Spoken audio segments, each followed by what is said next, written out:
when people say, man, it's fake, I really wanted to be fake. I want to say one morning, just wake up one morning and be like, I wish I didn't have to go through this. I wish that when I'm in my home alone, I wish that the stuff that's in my past that keeps replaying in my head, I wish that it was all fake. It got so bad that I almost tried to kill my mom when I was young. What? Yeah. How? I remember when I was changing, Shaq came in there and took my clothes off. And I'm fighting him off. Like, hey, that's the flashbacks of what happened to me when I was young.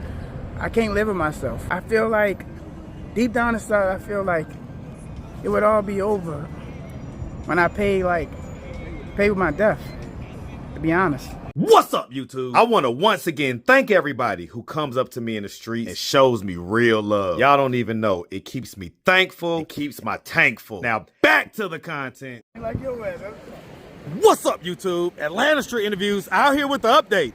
So, it looks like you turned the crowd around, man. Yeah, they love I've been me, looking at the comments. It looks like the people was feeling you. It was mostly positive comments. And I no, like no over whooping. I really appreciate Marcus. Goddamn, he's got my YouTube channel off the ground. Y'all stay tuned. Oh, wait a minute.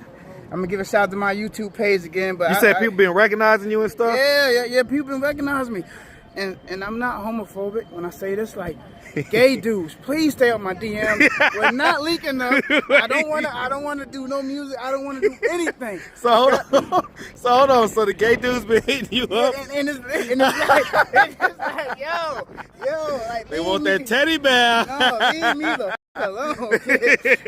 And here's my YouTube channel. But please, gay dudes, it's the Montez channel. Please leave me alone. Hey. Please get on my DM. I don't give a fuck how I look or how I perceive. I don't go that way. There's too many women out here in Atlanta. If I really want some asshole, I go get one from out here. Maybe they want that endless shrimp that you was talking about. That's it, the Florida pond shrimp now. Tiger shrimp now. They're growing about a couple of inches when I start. After the interview, after beautiful women start commenting. I woke up one morning and I was like, God damn. Jumbo shrimp? Yeah, that's it, jumbo, no? I said it was baby shrimp last week. I said jumbo, no? I went to the bathroom, I said, man. I said, who am I working with? I had hit somebody and I started hearing a moan. I was like, oh, snap. You started hearing a moan? Yeah, I said, oh, snap. Baby shrimp. I'm putting some work in. That's it. I love it. I get way more hate, but at the end of the day, I'm happy I got all the positive reviews. I'm moving my apartment this Friday. I got my license reinstated. You move your apartment this Friday? Yeah. Like in 3 days from now? Yeah. That's what's up, man. If y'all can see, I just got off work. I'm still dingy as I've been sleeping at my job, and I've just been getting that overtime, man. And let's dive into some of that, right? So, you know, when we rode home, because I gave you a ride home that day or whatever, and you know, you was just talking about some of the ways that you feel, some of the reasons why, because a lot of people had questions about that, like why you don't sleep at your place more, why you don't like in other words, people were saying, well, that's cap. Because who sleeps at their job? Like, who does that? Like, what are you talking about? I literally sleep at my job. I sleep on the bench. Explain that. Like, when I get off my shift or whatever, when I do doubles, it's a cafeteria where the cafeteria is open 24 hours. So I sleep in the cafeteria just to get out the cold. That way I get some more extra hours and shit like that. But why, though? Like, people want to know why. Just, why is that more comfortable than you sleeping at your own spot? Oh, yeah. People said that I summoned a demon. No, I never summoned a demon. It's just from my mom's old roommate. She gave us a Ouija board, and that's another reason why. So it's not like, when I ain't gonna lie, I admit this. I ain't gonna lie, I don't do the street shit no more. I don't got them stick up people no more. It was just, whatever I do in my personal life, I pray to God to get my money. Anything I want to do, I pray to God to get my money. So what I'm saying is, I don't sleep in my crib because I have abandonment issues and I just don't like being alone. That's another reason why. I don't like being alone. That's pretty much it. I ain't gonna lie to you about it. And the spiritual entity I kept telling people about, it bothers me a lot when I'm alone. And I just can't live with some of the stuff. How does it bother you? What type of stuff goes through your head? Sleep paralysis, the shakes, the sweats, the nightmares. I barely can sleep. Nightmares about what? My past. My past, like, when I was younger, I was, like, sexually assaulted when I was younger by my school bully in North Carolina. What? Yeah. I was, believe it or not, I was way smaller than this when I was younger. So, hold on. What age did this happen? This happened when I was, I think it was like 5 or really 8. You never said this part before. Yeah, I told y'all to tune in on the interview. I got way more like stories and stuff like that. Well, now hold on. Now is this cap or anything? It's very real. Okay, so you say what age were you? I think it was like 5 or 8. I know I was young. I went to my first summer camp and big difference between 5 and 8 as far as consciousness. You know what I'm saying? Consciousness. As far as you being conscious and you being aware of what's going on.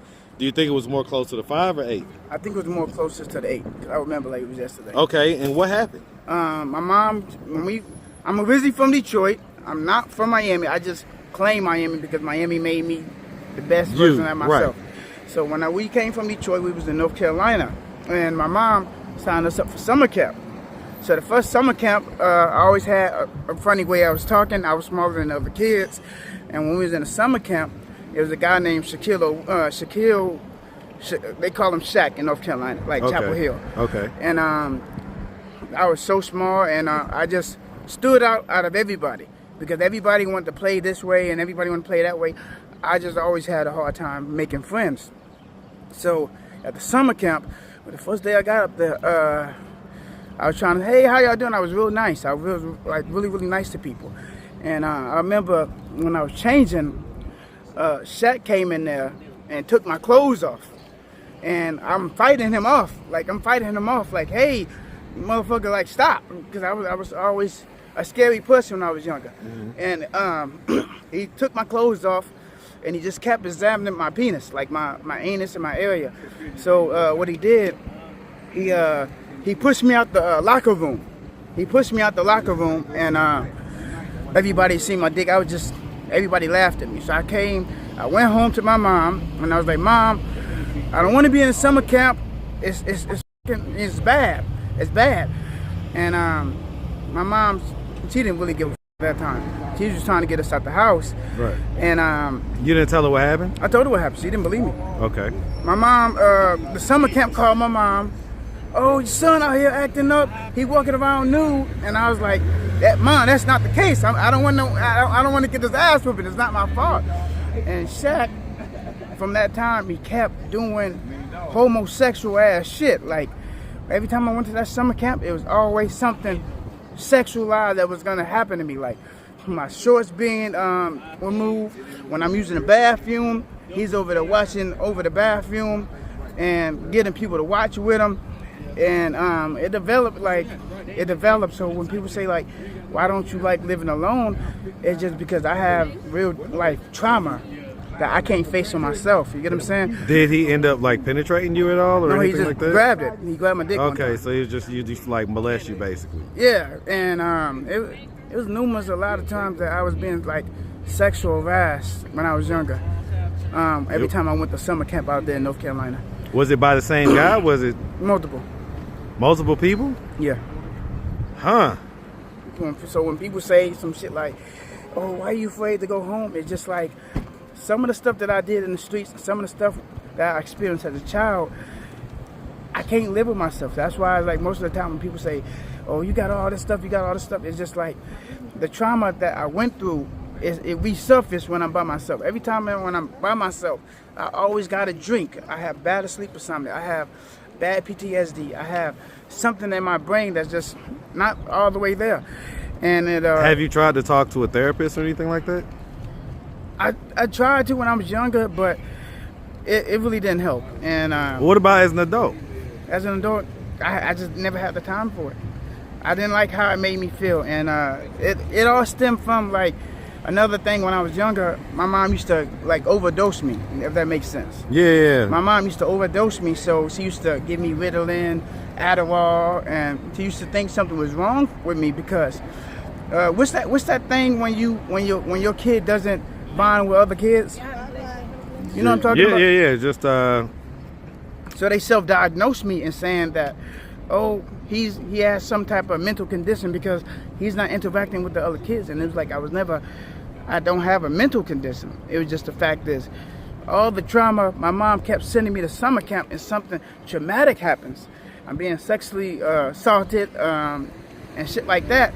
I couldn't live with myself. So when I felt like the only voice I had was the only people I thought I can help, can help me in my situation was my mom, and she didn't help me. My mom was the first person that broke my heart when I was young. My mom was, when we was younger, for 8 years of my life, she was in a domestic violence relationship. And we was right next door to when we was in our old house. Right, the room was right next door, the walls were thin, you could hear everything. So we can hear everything. Every time she used to get abused and beat on, I used to piss my bed every day because I felt like I was a coward because I could never physically do anything. And it was one time that my older brother finally did something, and my mom chose her boyfriend at that time. And that's the flashbacks of what happened to me when I was young. I can't live with myself. And why I detach away from family, I feel like once you really in the streets like I was always quick to try to leave home because every time I go home, them same demons that plagued me when I was a child resurface. And so my mom, when she used to give me medication. And it was like I never had this freedom, this voice to advocate for myself, because it's like when I was on all that medication, it was like something else was in control of me. You get what I'm saying? Yeah, the demon has easier access to you when you're under substances or under any type of mental, when your mental is changed in any type of way, via drugs or via anything else, you know what I'm saying? So, mind you, I was never mentally retarded. It was just that medication had me act out because my mom is feeding it to me. For years, my mom feeding it to me. And people I used to think that, oh man, I really do got these issues. And I realized it was just my mom feeding it to me because I felt like at that time she didn't want to deal with me. So that's why it's always hard when I see people self-diagnose them kids about, oh, that kid has a problem. ADHD or this and that and the third. The reality is, you just never had a one-on-one talk with your kid. Mm-hmm. Instead of you're not employing patience and the ability to try to understand your kid. You just want to just throw medicine and throw pills at them. And when they threw medicine at me, that medicine took control of me, and I didn't feel like myself. So when my mom roommate gave us the Ouija board, whatever I did snapped me out of that medication trance I was in. When I was on that medication thing, I wanted to kill myself every day when I was young, because every day I was getting sexually assaulted. Every day I'm being bullied. Every day I'm trying to escape the problems of my life, and I just could never escape it because it was just too hard. Do you feel like you sold your soul to the devil with that Ouija board? I don't think that I sold my soul to the devil, but I think all that trauma, it's like a fishing rod. You get what I'm saying? When I touched that Ouija board the first time and I'm messing with the cursor, it was like a Ouija board. It felt my pain. So after a while, it got so bad that I almost tried to kill my mom when I was young. What? Yeah. How? I put bleach in the coffee. Wow, what age? I think I was about 12. 12? I was being sexually assaulted every time I go to summer camp. Did she know that you did that? Or did she get sick or anything? It was like I was in a trance. So that when I woke up and she took me, I woke up and I just felt so, it didn't feel like me. It felt so angry. So I'm asking, did she get hurt by that? No, I told her before she drank it. Oh, okay. You told her before. Wow. What was her reaction? She was shocked. Huh. She was shocked because it was like that medication kind of split up my mind a little bit, because when I was on that medication, I didn't feel anything. I felt like a zombie. All I kept doing was I felt like I was behind the wheels of my own body. And when I did that, it's like you're an observer. Yeah, of you instead of being you. You know how Chris is when he get high? It's just like that. And I was just like, man, and deep down inside, every time I used to go home, I used to try to not take the medication and not do this and not do that. But it's like I just felt so doped up. So when finally I got a voice, I feel so angry because all the stuff that happened to me, like right now, I feel way more powerful than I did when I was younger. That's why I don't go to North Carolina. If you really know me, And you know my real name not Montez. That's why I say, like, people say, oh, I know him. No, you don't know me. You don't know me. You don't even know my real You might have birthday. seen me in the street, but nigga, you don't know me. You don't know me. If I tell folks that all the time, boy. If I tell you the sky you is don't blue, know me. If I tell you the sky is Shout out blue, to you Tip, get what I'm man. saying? If I tell you the sky is blue, you're gonna run with it. You get what I'm saying? That's why I say, like, sometimes you gotta learn how to play a fool around fools. You get what I'm saying? I do it every day. I do it every day. Let me ask you something though, Montez. Yeah. So all right. You can ask me anything. Right, because like, is some of the trauma response you telling outlandish stories and things like that? No. So it's like the stuff that you said happened with the people beating them and robbing them and all that stuff. All that stuff happened. So everything that you said, it's just everything is true. Ain't no cap in your rap. No cap. But Big Charles. The thing is, yes sir. I got you. Yes, sir. I got you. Hey, tell the ugly truth. The thing about it is, for so long after that medication, I was just so angry. So, and I used to be such a nice kid, and before I let the anger take over, all that stuff that I did in the streets, it haunts me. Yeah. You know what I'm saying? It real life haunts me because I don't like being violent to people. I love everybody. I'm the quickest forgiver. So well, I get that, but we seen you the other day with Timu Cat. It's a cake. That's something to do with Stop screaming at me, bro. Stop playing with me like that. I'm gonna go in your pocket, bro. Don't scream at me, man. You hear what I'm saying? You hear what I'm saying? Be quiet when I'm talking to you, bro. Be quiet when I'm talking to you, bro. Don't ask me for nothing, bro. Don't ask me for nothing, bro. You are a man, bro. You better got here and do it yourself. I get one of those, bro. Don't make me take your stuff, bro. Don't make me take it, bro. I'm not playing with you. Don't make me take it. Don't yell at me. Goddamn, you sit your ass in that chair. Be quiet. Don't play with me like that. And people feel like, oh, why did you do it? It's just the point of it is, it's just like when I got abused for so long, and I kept getting them physically abused, sexually abused. I kept having people scream at me. Mm-hmm. So I'm powerful now. So when people scream at me, it brings me back to. It's like a trauma response. Right. It's no matter, it triggers you. And I didn't know why I got so angry, and now I realized I got that thing in the back of my ear. Hurt them.